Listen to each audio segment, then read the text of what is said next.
போட்டு போனா என்னன்னு போய் வெளியில நின்னுறான். உண்மையா இல்லையா? உண்மையா இல்லையா? மக்கள் எல்லாம் யோசிச்சு பாருங்க. எவ்வளவு விதமான போராட்டங்கள் இருந்தா அந்த மனசோட வலியோடையும் வேதனையோடையும் ஆனாலும் என் மக்களை கஷ்டப்படுறாங்கன்னு தெரிஞ்சாலும் அந்த நேரத்துல எதிராக இருந்த நேரத்திலே வேலை செஞ்சுட்டு இருந்தது இவங்க. ஆனா முக்கியமான ஒரு விஷயம் இருக்கு. இன்னைக்கு நம்ம எல்லாம் பேசுறோம், ஜிபேல வச்சிருக்கோம், இதுல வச்சிருக்கோம். எப்பா எனக்கு அக்கௌண்ட்ல பணம் இல்லையாப்பான்னு எத்தனை பேரால சொல்ல முடியும்? பணமே இல்லை, எங்கடா அக்கௌண்ட் இருக்கு, அக்கௌண்ட்டை வச்சுக்கிட்டு ஜிபே வச்சுக்கிட்டு எவ்வளோடா சேர்க்க போறோம் நாங்க? அதுலயும் 500 ரூபா வாங்கிடுறீங்க. பேங்க்ல போனா 500 ரூபா மினிமம் பேலன்ஸ் வைக்கிறீங்க. எத்தனை பேரோட அக்கௌண்ட் அந்த மாதிரி பேங்க் அக்கௌண்ட்ல 500 ரூபாய் இல்லாதனால பேங்க் அக்கௌண்ட்ல பணம் போட்டுறாதீங்கன்னு சொல்லக்கூடியவங்க எத்தனை பேர் இருக்கும்? உண்மையா இல்லையா? இதெல்லாம் தான் நம்மளோட அந்தந்த ஸ்கூல்ல அந்த காலேஜ்ல இருந்து ஹெச்ஓடி யாராவது டீச்சர் அப்படின்னு வந்து வாசல்ல பார்த்துருக்கேன். அந்த சைட்ல உட்கார வச்சுட்டு அவங்களை கேள்வி கேட்டா என்ன பதில் சொல்ல முடியும்? அப்பா நீ வேற எதையா சொல்லிட்டு வந்துடாரா?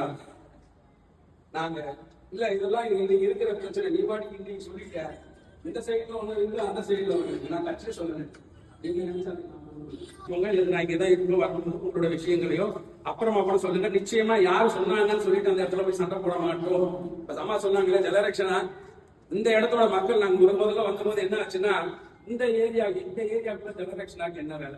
நாங்க எங்களுக்கு இதுக்கெல்லாம் நிறைய அனுபவம் உண்டு. பார்த்துட்டு என்ன சொல்லுவோம்னா, அங்கலா சனிக்கிழமையும் 2வது சனிக்கிழமை தோறும் பள்ளிக்கரணை தொடர்ந்து நடக்குது.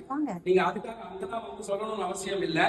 உங்களுடைய சட்ட தேவைகள் ஏதாவது பிரச்சனைகள் ஏதாவது இருந்ததுன்னா அதை எடுத்துட்டு போய் உங்களுக்கு பதிலாக இந்த பிரச்சனையை நாங்களே பார்த்த மாதிரி அதை ஒரு கிரியேஷன் பண்ணி பண்ணுவோம். இதுக்கு ஒரு உதாரணம் மட்டும் சொல்லி உட்கார்ந்துட்டேன். ஒரு தடவை காலேஜ் பசங்களுக்கு காலேஜுடைய எக்ஸாம் போன யூஸ் பண்ணாத இருக்கிறவங்க தான் இன்னைக்கு வந்து என்னன்னா ரொம்ப சேஃப் இந்த வேர்ல்ட்ல. யூஸ் பண்றவங்க ஒவ்வொருத்தரும் வந்து என்னன்னா, நீங்க ஒரு மனிதர் வந்து கஷ்டப்பட்டு தான் நம்ம வந்து சம்பாதிக்கிறோம். கஷ்டப்பட்டு சம்பாதிக்கிறப்ப வந்து என்னன்னா, இந்த காசு வந்து என்னன்னா சேமிச்சு வைக்க கத்துக்கணும். ஒருத்தருக்கு நம்ம அனுப்புறப்போ வந்து என்னன்னா, அதுல இருந்து அனுப்புறத எப்படி ஏமாத்தலாம்னு சொல்லிட்டு என்னன்னா தனியார் டீம் வந்து உங்களை மானிட்டர் பண்ணிட்டு தான் இருக்காங்க. ஒவ்வொருத்தரும் ஏமாத்துறதுக்காகவே தான் அது. ஸோ இதுல இருந்து எப்படி நீங்க வந்து மீண்டு வரணும் அப்படின்னா, நீங்க ஒரு பேங்க் அக்கௌண்ட் வச்சிருக்கீங்க அப்படின்னா அந்த பேங்க் அக்கௌண்ட் ஜிபேக்காக தனியாக யூஸ் பண்ணிக்க, தேவையானது மட்டும். கேக்குது நினைக்கிறேன். நீங்க ஒரு மாசத்துக்கு என்ன யூஸ் பண்ணுவீங்களோ அந்த அமௌண்ட் மட்டும் அதுல வச்சு யூஸ் பண்ணுங்க. ஏன்னா உங்களுக்கு சைலண்டா ஒரு அமௌண்ட் அதுல இருந்து வந்து மேடம் வந்து ஃபர்ஸ்ட்ல கேட்டிருந்தாங்க. நான் வந்து ஒரு 3 rupees தான் ஒருத்தர் அனுப்ப சொன்னாரு, நான் அனுப்பியிருந்தேன். ஆனா நான் வந்து 6 மாசம் கழிச்சு பார்த்தா தெரியுது எனக்கு ஒரு மாசமும் வந்து என்னன்னா அவங்க எடுத்ததுல இருந்து 300 ரூபாய் ஒரு மாசம் எடுத்திருக்கிறாங்க அப்படின்னு. இது எனக்கு வந்து தெரியல. ஏன் அப்படின்னா நாம யாருமே வந்து என்னன்னா ஒரு பேங்க் அக்கௌண்ட்டை போயிட்டு ஸ்டேட்மெண்ட் எடுத்து யாரும் பாக்குறதே கிடையாது. நீங்க 10 ரூபாய் போனாலும் அமௌண்ட் தான், அது வந்து லட்சக்கணக்கில் போனாலும் அமௌண்ட் தான். ஏன்னா ஒருத்தருக்கு இந்த மாதிரி நம்ம அனுப்புறப்ப வந்து என்னன்னா இன்னைக்கு எதுக்காக இதை யூஸ் பண்றோம், என்ன பர்பஸ்க்காக நம்ம வந்து இதை நம்ம ஒருத்தருக்கு வந்து ஒரு பணம் அனுப்புறோம், இதை நம்ம அனுப்பிச்சது கரெக்டு தானா அப்படின்றதெல்லாம் தெரிஞ்சுக்கணுன்றதுக்காக தான் இந்த விழிப்புணர்வே வந்து என்னன்னா இவரு ராம் வந்து கூப்பிட்டுருந்தார்.